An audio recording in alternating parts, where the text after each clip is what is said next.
Corona virus पर सारा देश एवं लॉकडाउन होता बेले ए समय अनेक गरीब खटिकिया लोक खाइबा न पाई नाही नथिबा असुविधार सम्मुखीन होउछन्ति। तेबे याकु दृष्टि रखी कोमना ब्लॉक सुलभंद गाँव जने युव समाजसेवी तुषारकांत नियाल आज भेड़ा और बरंदापाट गाँव को जाई सेठाकार निरीह गरीब खटिकिया लोक माननकु घरे घरे बुली किछि राशन सामग्री बंटन करछन्ति। एदिसह सेमाननकु निज हाथे मास्क पिंधाई कोरोना भूताणु केमिति रक्षा पाइबे से विषय रे सचेतन कराइछन्ति।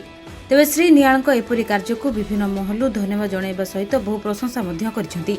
श्री नियाल को तांको सहयोगी विजय नियाल और क्षीरोद नियाल प्रमुख खाद्य बंटन समय सहयोग करथिले।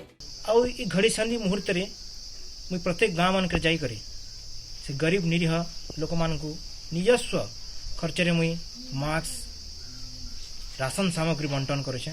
आउ आज मुई भेला गाँव विभिन्न पड़ा के जाई करी से निरीह जनसाधारण मान के मुई राशन सामग्री बंटन कली एवं तत्सहित मुई लोक मान के सचेतनतार वार्ता मध्य देली आमे केमिति कोरोना को मुकाबला करि पारबा।